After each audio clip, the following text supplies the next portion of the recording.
26 वर्ष तरुणीवरती शिवशाही बसमध्ये झाला अत्याचार. स्वारगेट पुणे पूर्ण प्रकरण. ती 26 वर्ष वय असलेली तरुणी सकाळी 5:30 वाजता पुण्याच्या स्वारगेट या बसस्थानकावरती आली. तिथून तिला आपल्या गावी जायचे होते. इतक्या सकाळी तरुणीला बसस्थानकावरती बघून दत्तात्रय गाडे तिच्या अवतीभोवती फिरू लागला. एक तरुणी बसस्थानकावरती एकटी बसलेली आहे हे पाहून हळूहळू त्यानं तिच्यासोबत बोलायला सुरुवात केली. हळूहळू त्यानं तिच्यासोबत ओळख वाढवली. कुठे जाते इतक्या सकाळी, का आली, असं तो तिच्याशी बोलू लागला. आता आपल्या शेजारी बसलेला व्यक्ती आपल्याशी आदराने आणि आपुलकीने बोलत आहे. या गोष्टीमुळे तिला देखील थोडेसे हायसे वाटले. थोडी खात्री झाल्यावरती तिनं त्याला सांगितले की मला शिवशाहीनं माझ्या गावी जायचं आहे. त्यावर तो तरुण तिला म्हणाला, ती बस इथे लागत नाही, ती बस तिकडे लागलेली आहे. असे ऐकल्याबरोबर तिनं देखील सांगितले की पण मी इथूनच जाते. पण तो मात्र तिला खूप समजावून सांगू लागला की मी बरेच वर्ष इथून येत जात असतो आणि इथेच काम करतो, त्यामुळे मला असलेली माहिती मी तुम्हाला सांगितलेली आहे. त्यानं हे सारं काही इतक्या व्यवस्थितपणे सांगितलं की तिला देखील त्याच्यावरती विश्वास बसला. तिनं मग त्याला विचारलं की मग नेमकी कुठली बस लागली आहे. तेव्हा त्यानं हातानेच इशारा करून दाखवलं की जी ती बस दिसत आहे ती प्रथम जाईल. त्यानं इतक्या विश्वासानं सांगितल्यामुळे तिलाही ते खरं वाटलं. सकाळची वेळ असल्यामुळे आजूबाजूला कुणीच नव्हतं, त्यामुळे ती त्या बसच्या दिशेने निघाली. तिच्या पाठोपाठ तो दत्तात्रय गाडे देखील गेला. ती तरुणी जेव्हा बसजवळ पोहोचली तेव्हा तिने प्रथमतः बसवरती लिहिलेले नाव पाहिले, तर त्या बसवर काही वेगळीकडे जाण्याचं ठिकाण लिहिलेलं होतं. तिने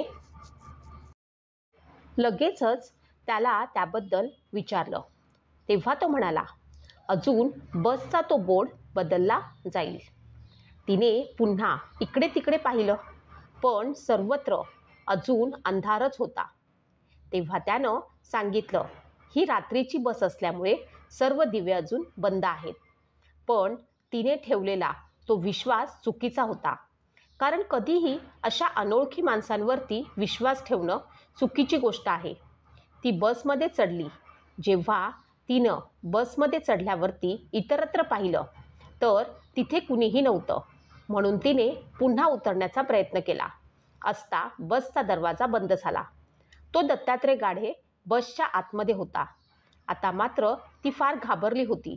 तिनं ओरडण्याचा प्रयत्न केला, पण घाबरलेली असल्यामुळे तिच्या तोंडातून आवाजही निघत नव्हता.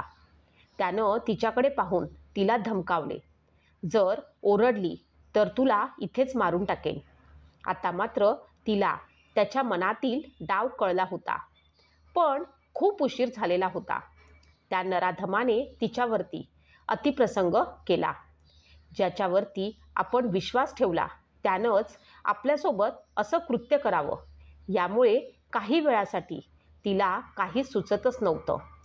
तो नराधम आपलं काम करून निघून गेला. त्यानंतर काही वेळानं ती देखील बसमधून बाहेर पडली.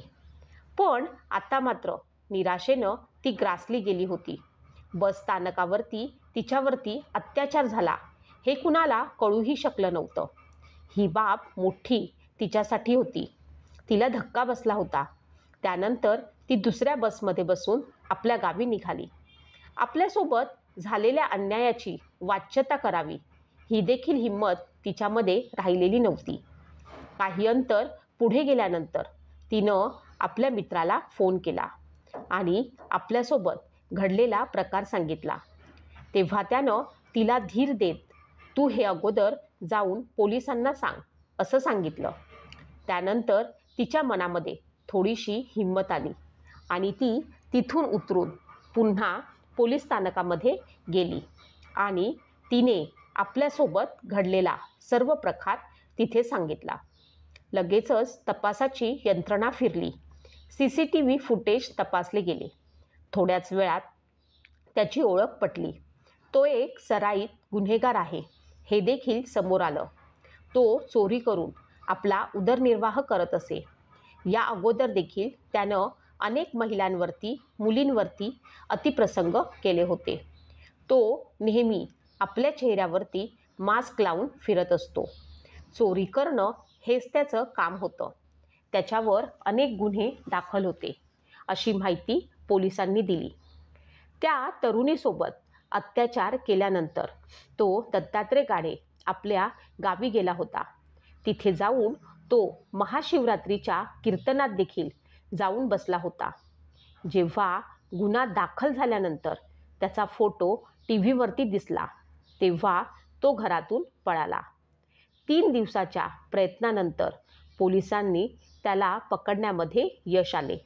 पोलिसांनी दिलेल्या माहितीनुसार दत्तात्रय गाढे हा सराईत गुन्हेगार आहे. त्याला सोनसाखळी चोरीसारख्या गंभीर गुन्ह्यांमध्ये अटक झाली होती. तो जामिनावरती बाहेर आल्याची माहिती समोर आली आहे. त्याच्यावर शिक्रापूर आणि शिरूर या पोलीस ठाण्यांमध्ये गुन्ह्यांची नोंद आहे. स्वारगेट बसस्थानक शहरातील सुरक्षित बसस्थानक समजलं जातं आणि 24 तास येथून बसेस जात असतात.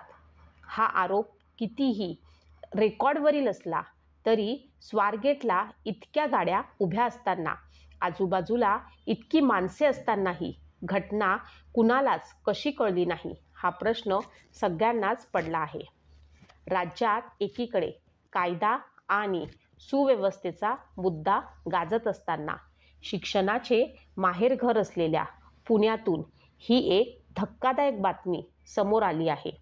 स्वारगेट ST आगारात असलेली सुरक्षा यंत्रणा केवळ नावापुरतीच असल्याचं दिसून आलं आहे.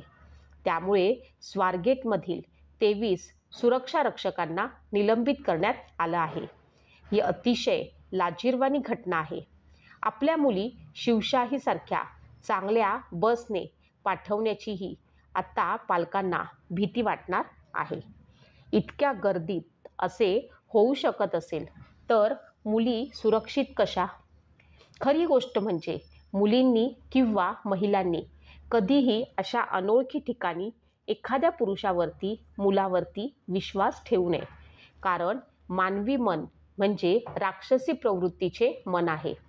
ते कधी बदलेल आणि त्याच्यामध्ये राक्षस कधी स्वार होईल हे सांगता येत नाही. असं एखाद्यावरती विश्वास ठेवून त्या व्यक्तीसोबत जाण्यापेक्षा तेथील कार्यालयामध्ये किंवा पोलीस किंवा इतर सुरक्षा कर्मचारी असतील त्यांच्याशी विचारणा करावी. कधीही कुणावरती अंधविश्वास ठेवू नये. हे युग असे आहे की ज्यामध्ये कुणावरती विश्वास ठेवणं म्हणजे घोडचूक करण्यासारखं आहे.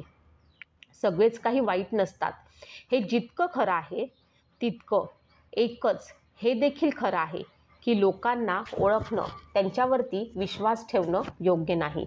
म्हणून कधीही कुणावरती विश्वास ठेवताना 100 वेळा विचार करा. अनोळखी माणसांचा कधीही मदत घेऊ नका.